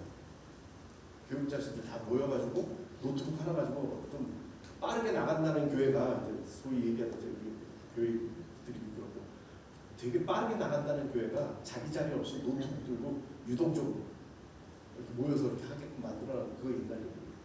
지금은 온라인으로 다 이루어지기 때문에 자기 방이 있어요. 방송 오디오가 겹쳐서 합쳐서 하면 안 됩니다. 이거 한번 고민해 보십시오. 중고차 하나 사주는 것보다 이거 마련해 주는 게 더 효과적입니다. 네, 그래서 이걸 모니터 놓고 자기 마이크 놓고 카메라 놓고 할 수 있도록 돈이 얼마나 들겠어요? 이게 훨씬 더 유리합니다. 신방 요즘 집으로 못 찾아가잖아요. 온라인으로 할 수 있게끔 만들어주고 온라인으로 성경 공부하고 온라인 수업으로 할 수 있게끔 만들어주는 게 오히려 훨씬 더 효율적이다라는 것이죠. 예, 그래서 아까 한 얘기입니다. 그래서 대형교회 하나는 주일 예배를 지금 횟수를 늘렸어요. 아까 그 공간 얘기하셨던 그 목사님이 횟수를 2배로 늘렸어요. 근데 본인이 체력이 감당이 안 된다고 토요일로 분산을 좀 시켰으면 좋겠다는 그 말씀을 하시더라고요. 공동체죠? 이 교단 목사님 아니죠. 예, 제가 이 교회에서 저 와서 주일 예배 설교를 하려고 갔는데 태권도 도장에서 먹더라고요. 근데 가봤더니 방송 설비는 최고로 쫙 해놨어요. 중계가 돼요. 유튜브 중계. 교회 거기는 한 30명 모였어요. 교인이. 유튜브는 몇 명이 보냐? 700명이 넘게 보여요.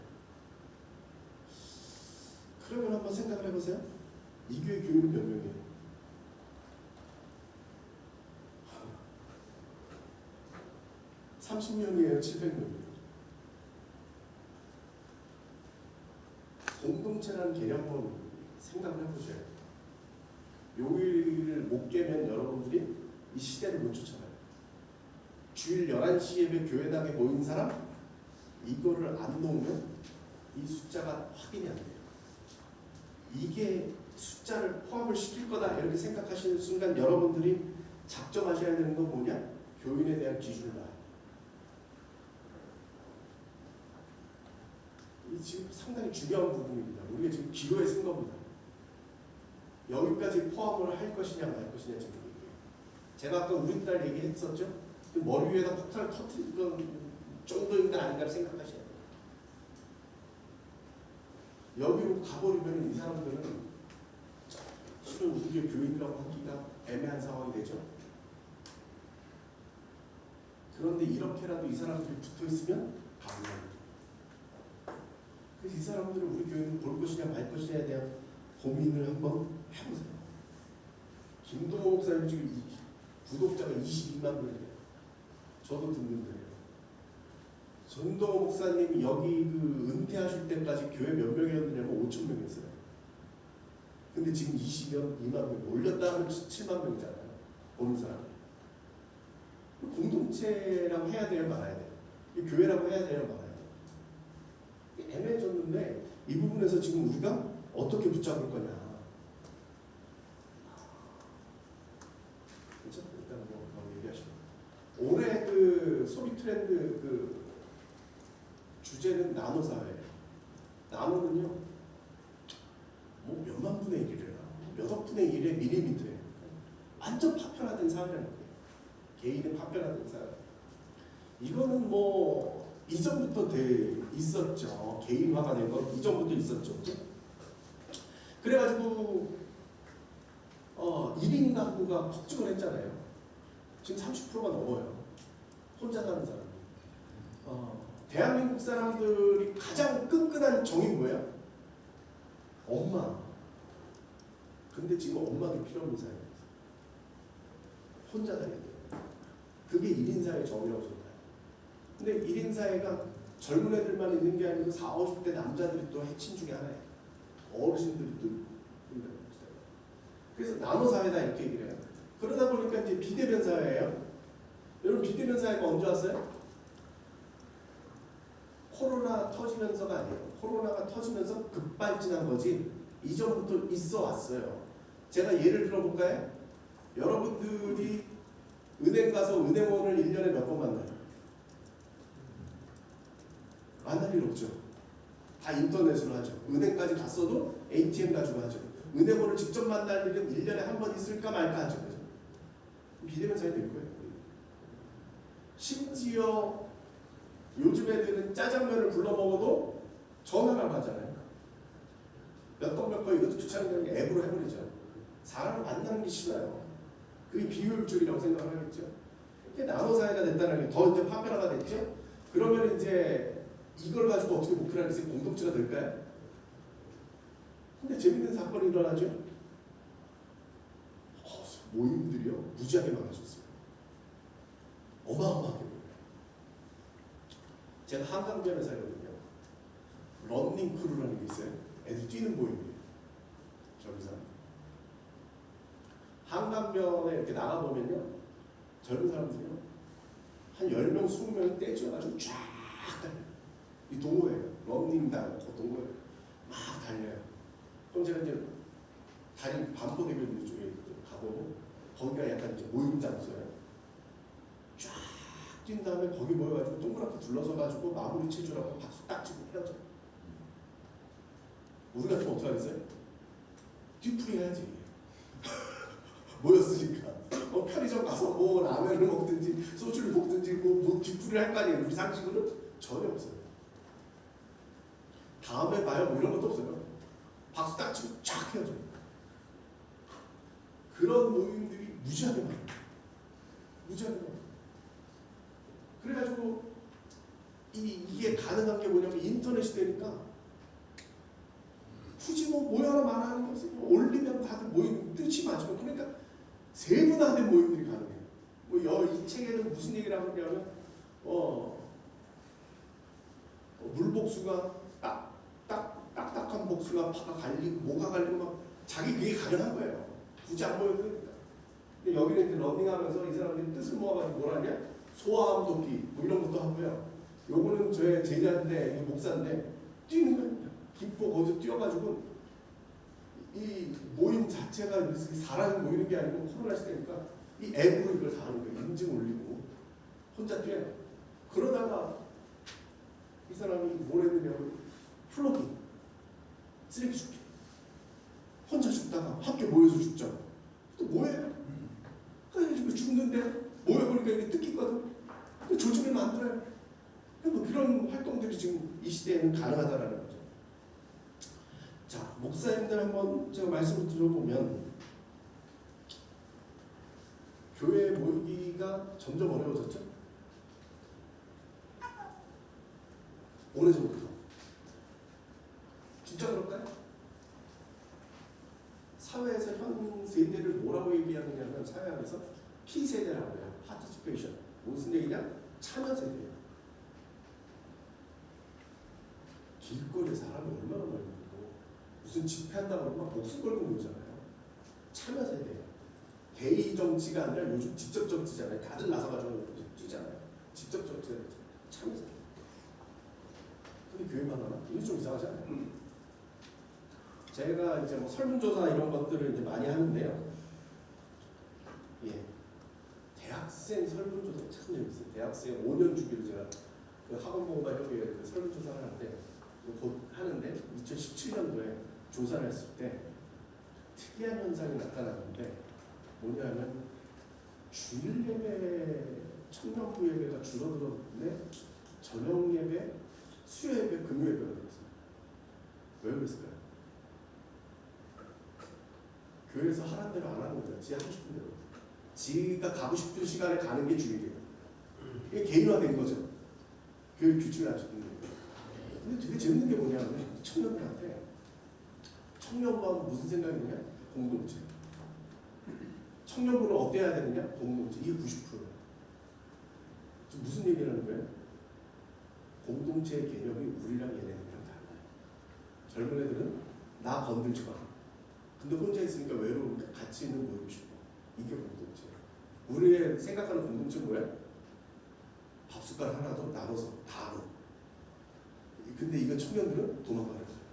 그러니까 공동체라는 개념이 다르게 생각을 해보면 모일 수 있는 여지가 있다. 그래서 앞으로는 교회 일꾼 성장 구조가 붕괴됐다. 교회 일꾼 세워가지고 이 사람들 동력으로 교회 성장했잖아요. 이제 안 보인다 이 말이에요. 지금 한국교회의 가장 큰 화두는 뭘까요? 식당을 다시 할 수 있을까? 여러분 그 논의를 하시죠? 네. 남자 어르신들은 식당 재개해야 된다. 여전도에서 네가 해먹어라. 뭐 이런 거 아니에요? 난 못하겠다. 무너졌다니까요. 야 그걸 또 해야 돼? 뭐 이런 2년 지금 여러분들 쉽게 설명드리면 이거예요. 지금 2년 반 동안 제자훈련 받은 거예요. 지금 코로나 제자훈련 받은 거예요. 그래가지고 2년 반 전으로 돌아가겠다고 한다고 이 사람들이 안 돌아와요. 그럼 여기에 맞는 방법을 찾아야 돼요. 제가 중요한 얘기 말씀드릴게요. 제가 아까 학원복만협회 설문조사 한다고 그랬잖아요. 지금 2번 했고 지금 3번째 들어가는데 5년마다 하는데 이걸 발표를 하잖아요. 젊은 애들 그 상태 전체 질문을 해가지고 내보내면요. 죄송한 얘기인데 상태가 아주 안 좋았죠. 자유분방하고 교회 예배도 잘 안 나오고 그 심지어 그 사역자들이 교인이 몇 프로냐고 그러면 3%요 5%요 뭐 이런 얘기 많이 들어보셨죠? 실제적으로 보면 별 차이가 없어요. 한 17% 나와요. 신앙생활 하는 걸 보니까 사역자들이 보면 전 교인이 아니야 이러니까 3% 5% 이렇게 얘기를 하는 거거든요. 그럼 이걸 내놓으면 뭐 동성애 뭐 그냥 무슨 문제만 나오면 교인하고 교인이 아닌 거 구별이 안 될 정도거든요. 그러면 이거 발표를 하면은 이제 원로들이 와가지고 이제 그 평가를 내놓잖아요. 한 말씀 하시는 시간이 있잖아요. 그럼 사역자들이 그렇게 이 설문조사를 성적표로 이해하는 거예요. 애들을 어떻게 가르쳐놨길래 이렇게 됐느냐. 그래서 제가 화가 나가지고 뭐라고 그랬냐면 근데 성적표 아니라고. 당신 때 생각하면 안 된다고. 이 사람들이 이 상황에서 지금 맞는 방법을 찾으려고 노력하느라고 얼마나 고생을 하는데 니들 뭐 했냐고 하면 어떡하냐고. 당신들도 좋은 데 따먹고 이 사람들 고생하는데 도와줄 생각을 안 하고 헛만 내고 있냐고. 지금 이제 이렇게 된 거예요. 그럼 여기에 맞는 방법을 못 찾을까? 고민을 해야 된다는 거죠. 이거는 저희 학교 이제 수업 시간에 이제 이렇게 된 거죠. 교인 벌 수 있는 방법이 이거예요. 네, 그래서 수업 시간에 하다가 이제 대면으로 딱 모였어요. 그랬더니 우리 학생이 저한테 하는 얘기가 뭐냐면 와 연예인이다 이러더라고요. 항상 화면으로 봤는데 실물을 보니까 연예인이다 이런 얘기를 하고 한 번은 제가 수업 시간에 저희 그 배경화면을 하도 학교를 못 오니까 안 돼가지고 학교 그 로비에 있는 멋있는 장면을 줄여놨어요. 근데 수업 시간에 학생이 물어보더라고요. 거긴 어딘데 그렇게 멋있어요? 학교를 한 번도 안 와본 거예요. 이제 학교 안 하고 졸업한 학생들이 이번에 생겼어요. 저희 대학원이니까. 이런 방법들이 이제 생겨나야 돼요. 5번째입니다. 요즘 물건을 사는데 온라인이 생기고 뭐 이랬죠? 물건을 사는 게 쉬워졌어요? 어려워졌어요? 쉬워졌죠? 아니, 목사님들이랑 지혜로워가지고 쉽게 대답을 안 하시네요. 쉬워졌죠? 클릭 한 번만 하면 뭐 그대로 날라오니까. 밤에 주문을 해도 새벽에 문 앞에 와 있으니까 얼마나 좋은 시대예요? 근데 실은 사는 게 너무 힘들어요. 왜냐? 기회가 많아졌어요. 요즘 요 사이트는 지금 제가 이용하는 것들이에요. 전 세계가 내 핸드폰 안에 있죠. 네. 뭘 물건을 하나 사려고 해도 카드 할인이 되느냐, 포인트가 생기느냐 뭐 이런 거죠. 그 다음에 제가 그 비타민이나 뭐 이런 거 여러분 드시죠? 미국에 있는 그 아이허브에서 주문을 해서 미국 거를 사다 먹어요. 네. 커피랑 빵은 제가 독일 출신이 독일에서 공부를 했기 때문에 독일에 있는 사이트에다가 주문을 하면요 빵하고 커피가 와요. 훨씬 싸요. 네. 그 다음에 이제 무슨 컴퓨터 관련된 뭐 이런 액세서리 이런 가전제품 이런 거 살 때는 알리익스프레스라고 중국 걸 사요. 그죠? 그 다음에 이제 한국어는 뭐 쿠팡을 사든지 지마켓을 사든지 사요. 물건 하나 사는 게 얼마나 힘들겠어요. 이 모든 거를 고려해 전 세계가 내 시장이야. 내 그 시장이에요. 그러니까 이걸 뒤져가지고 더 싼데 더 좋은데 뭐 이런 것들을 사는데 심지어 요즘 젊은 애들은 뭐냐? 이게 문제가 아니라 파는 것까지 당근에 팔면 얼마까지 생각을 해야 돼.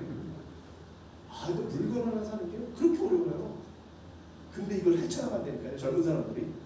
그래가지고 저는 약하고 전 세계에 좋다고 하는 것들은 다 들여다가 공짜로 싸게 사먹는 거죠. 사먹고 쓰는 거죠. 그래서 요즘 뭐라고 그러냐? 스마트 컨슈머라고 해요. 컨슈머는 소비자라는 뜻이죠. 똑똑한 소비자예요. 소비자한테 똑똑해야 돼요. 요즘 성도들은 스마트 세인트예요. 스마트한 성도들, 똑똑한 성도들이에요. 그래가지고 무슨 일을 벌이고 있느냐? 요즘 교회가 성경 공부도 안 하죠. 예배도 줄었죠. 집회도 줄었죠. 수양회도 안 하죠. 신앙생활은 어떻게 해야 돼요? 다 무너진 것 같죠? 지들이 다 찾아서 알아서 해요. 인터넷에 없는 게 없죠. 제일 황당한 게 난 이거예요. 성경 읽어주는 사이트가 그렇게 많아요. 제일 많이 보는 게 성경 읽어주는 큰아들이에요. 어느 집 큰아들인지 모르겠는데 이 큰아들이 읽어주는 데가 제일 유명해요. 시편을 읽어주는데 300만 명이 있어요. 황당하죠. 그냥 읽어만 주는 거예요. 300만 명이 있어요. 여러분 설교하면 몇 명이 들어요? 죄송합니다. 300명이요. 저는 그래도 한 70명 봐요. 예, 이거 이상하지 않아요? 성경 읽어주는 데만 300명. 묵상하는 사이트도 있어요. 거기도 꽤 많아요. 무슨 얘기냐? 교회에서 못해줘서 어떡하지 그랬더니 교인들이 똑똑해가지고요. 지들이 찾아서 신앙생활을 하고 있어요. 이 성도들을 어떻게 우리 교회 울타리안으로 끌어들이냐? 이게 지금 핵심 관건입니다. 한번 교인들 확인을 해보세요. 지금 신앙생활이 더 고조되신 분들이 많을 거예요. 왜? 컨텐츠가 말도 못하겠잖아. 지금 교회가 5만 개라고 하는데 제가 볼 때 컨텐츠는요 50만 개 이상 생겼을 거예요. 종류가. 이걸 다 헤매가지고 찾아서 보는 교인들이 지금 상당히 늘고 있다라는 거죠. 자, 목회하시는데 이제 중요한 부분이 이 시대에 그러면 어떻게 할 거냐? 자충우돌. 여러분들이 옛날에 목회 프로그램을 드리려면 어떻게 해야 됐어요? 기획해야죠, 시장 조사해야죠, 뭐 해야죠, 목회 승부를 걸죠. 한 프로그램에. 그래서 제가 목회 교회 하는 데다가 이런 거 해보세요 이렇게 하면 무지하게 고민을 하시죠. 이거 혹시 들여왔다가 성도들이 안 보이고 무너지면 목회가 흔들린다는 겁니다. 그래가지고 무지하게 고민을 해서 하나를 딱 해서 전교인이 그냥 몰아붙여가지고 이걸 프로그램을 돌리는데 요즘은 그게 아니야. 이제는 트렌드. 아까 그 호모 사피엔스라는 책이 그 상당히 중요한 책이라고 저는 보는데 뭐라고 얘기하냐면 팬덤 문화다. 팬덤. 사람들이 모이면 그쪽으로 가는 거예요. 목표 방향을요. 이제 교인들도 이쪽으로 다 튄다니까요. 할 수 있는 사람들은 지금 다 튀어나오고 있어요. 다 해보라고 했어요. 다 해보고 되는 쪽만 가는 거예요. 우리나라가 그 IMF를 어떻게 이겼는지 아세요? 일단 경제를 뻥튀기 했죠. 그래가지고 카드를 나눠줬어요. 소비를 증자시키려고 카드를 엄청나게 나눴어요. 또 하나 뭐 했으냐? 벤처기업 키웠죠. 벤처기업 기억하시죠? 벤처기업 어떻게 키우는지 아세요? 다 지원해줘요. 100개 중에 하나만 살아도 벌어요. 지금 이 시대는 그게 더 쉬워졌어요. 인터넷이 있기 때문에 뭘 해도 다 쉬워요. 예전 같으면 어떻게 됐어요? 사업을 하려면 사무실을 얻어야죠. 뭐 등록해야죠. 뭐 인터넷에 올려가지고 팔면 되거든요. 근데 그 사람들 중에 몇 명이 성공하겠어요? 100명 중에 한 명도 성공을 못해요. 근데 산업은 발전, 전체는 발전하는 거예요. 지금 방법은 뭐냐? 할 수 있는 거 다 하세요. 그리고 모이는 거예요. 제가 앞에서 뭐 런닝풀 뭐 이런 얘기도 했었잖아요. 그리고 되는 쪽으로 더 밀어주시고 더 밀어주시고 하는 거예요.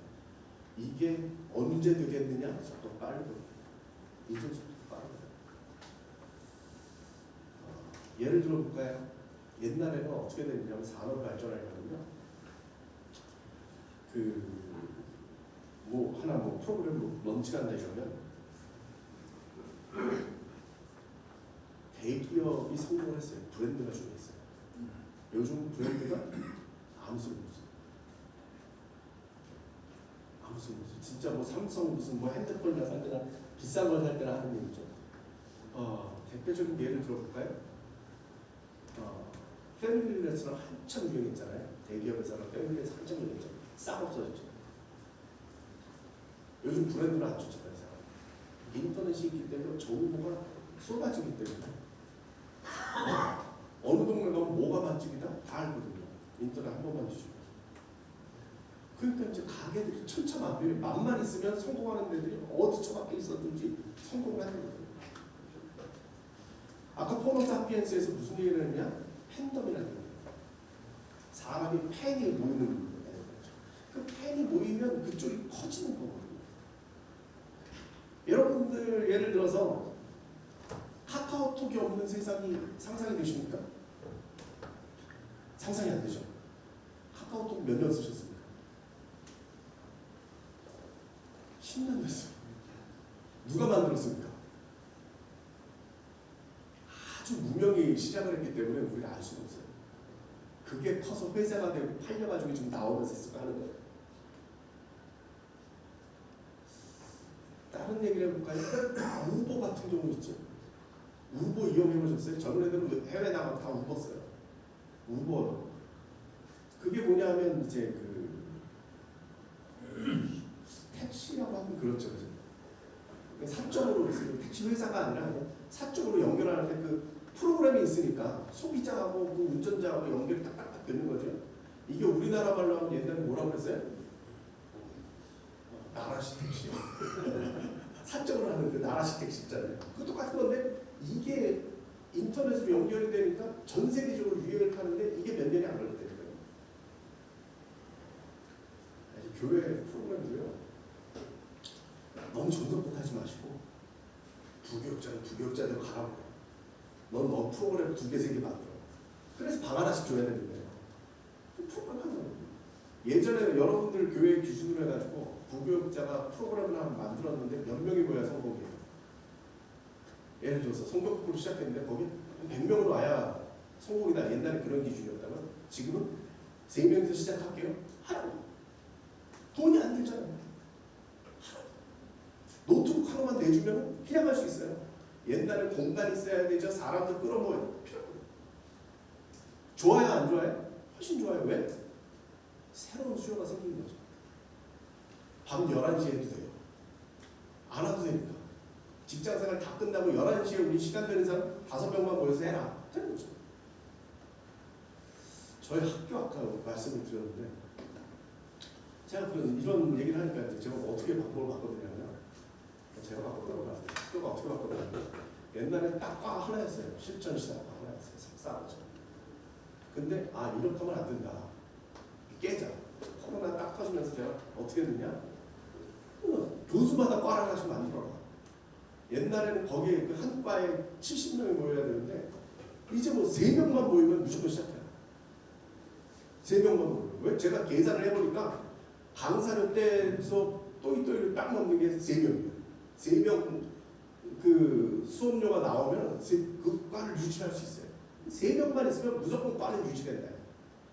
5명이 되면 남아요. 근데 70명 모으려니까 그 과에 항상 미달인 거예요.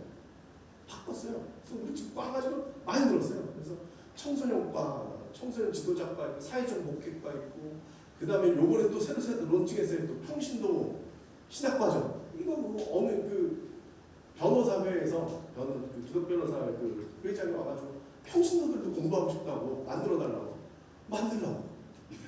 3명만 모이면 되는데 만들라고. 가능한 거죠. 교육이 마찬가지예요. 자충우를 계속 터뜨려가지고요. 예를 들어서 프로그램을 20개 만들어 놓고 20개 중에 하나가 잘 된다? 밀어붙여서 가는 거죠. 그게 이제 가능해야 되는 게 앞으로의 목표다. 그래서 이제 2주짜리 프로그램 해가지고 1년짜리 프로그램 이거 없이 2주만 해라. 왜? 방역방침이 2주마다 나오니까. 2주. 어떻게 될지 어떻게 알아요? 지금 뭐가 더 될지 어떻게 알아요? 2주, 2달 뭐 이런 거 하는 거죠. 그 다음에 팬덤 모아야 되고요. 좋아요, 구독, 알림 뭐 이런 거. 저는 이것 해보고 싶어요. 시즌별. 요즘 넷플릭스 드라마 보면요. 일주일에 한 번씩 안 나와요. 한꺼번에 다 터뜨리고 다 보려면 다 보고 한 주에 하나씩 보려면 한 주에 하나씩 보고 시즌별로. 성경 공부 창세기 10주짜리 한꺼번에 풀어요. 그러면은 저같이 머리가 안 좋은 사람들은 일주일에 한 번씩 보면 잊어먹거든요. 한 주에 쫙 보면은 정리가 된다니까요. 굳이 이걸 왜 예전처럼 일주일에 한 번씩 매주 수요일 몇 시에 이거 필요 없어요. 10개 딱 틀어놓고 너 편한 시간에 다 그렇죠. 평신도 참여도 풀어주세요. 할 수 있다? 하라고. 제가 그 거룩한 빛 방송교회 협동 목사를 했는데 그 정성준 목사님 영혼이 많거든요. 망할 수 있는 권리도 있다. 마음껏 해봐. 그러니까 남자들이 남자가 더 많아요, 교인이. 정성준 목사님 말씀이 있어요. 남자는 자기가 짱이 아니면 교회를 안 나온다. 그러니까 마음대로 만들어. 다양한 프로그램 이런 것들이 좀 필요하지 않을까 이런 생각이 듭니다. 지금 필요한 건 뭐냐? 유연한 상황. 결론은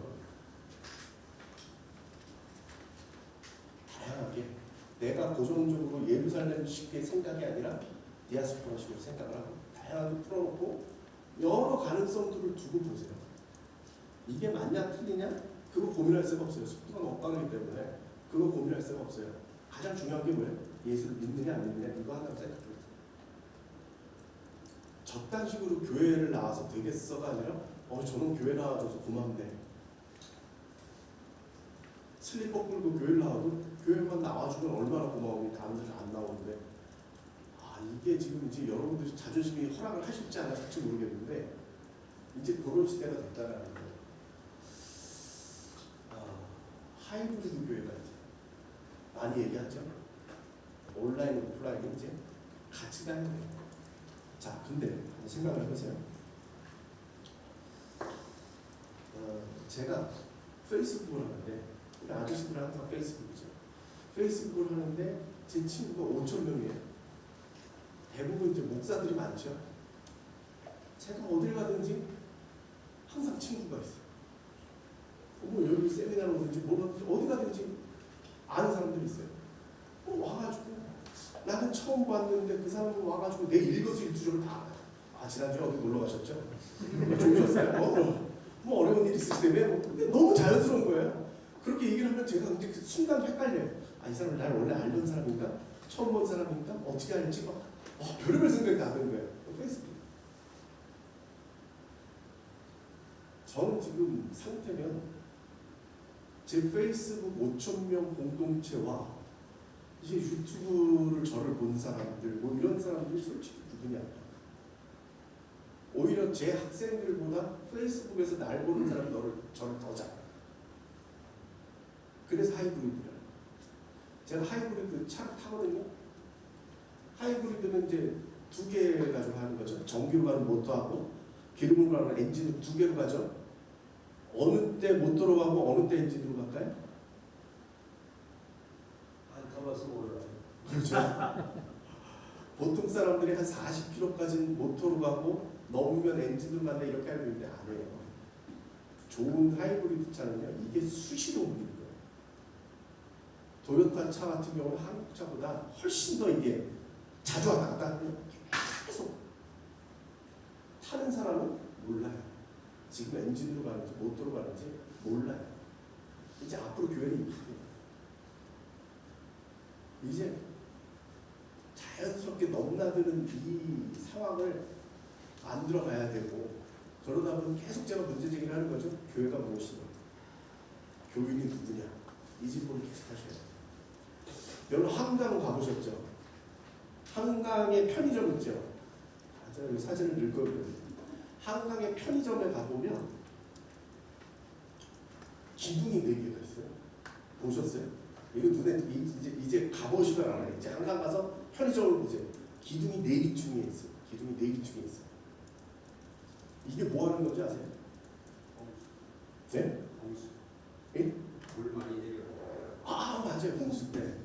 옛날에 홍수 나면 이 편의점들을, 가게들, 매점들을 다 올림픽대로로 올렸어요. 크레인 가져가지고. 제가 한강변에서 항상 보잖아요. 크레인을 안 했어요. 근데 요즘 어떻게 되냐면 말씀하신 대로 밑에다 한번 주부 같은 걸 넣나 봐요. 떠요. 흘러가잖아요. 이분의 아버님이 그걸 만드셨어요. 장인은. 아 그러세요? 네. 아 장본인을 만나. 그래가지고 이게 떠요. 떠가지고 흘러가잖아요. 그래서 기둥이 있는 거예요. 그 기둥을 타고 그대로 올라갔다가 물 빠지고 그대로 내려와요. 화장실도 그래요. 요즘 화장실도 다 똑같이 그렇게 생겼어요. 강남변 다 그렇게 만들어놨어요. 다 기둥이 있어요. 이게 좀 중요한 거예요. 지금 이 시대적 흐름을 보면 여러분 무슨 생각이 드세요? 아씨 어떡하지? 뭐 이런 별 생각이 다 하실 거예요. 근데 이거를 막으려고 들면, 합판 하나 들고 막으려고 들면 휙 쓸려. 방법은 뭐예요? 떠야 돼요. 저항력이 필요한 게 아니라 지금 뭐가 필요하다? 부력이 필요하다. 근데 중요한 사실이 있죠? 흘러가지 않게 기둥을 잡아요. 불안해하지 마시고, 이 교회와 교회들을 보면서 불안해하지 마시고, 내 기둥만 잡아주면 살 수 있다. 안 흘러간다. 그리고 우리는 떠오를 거다라는 부력을 여러분들이 가지시기를 바라겠습니다. 예, 감사합니다.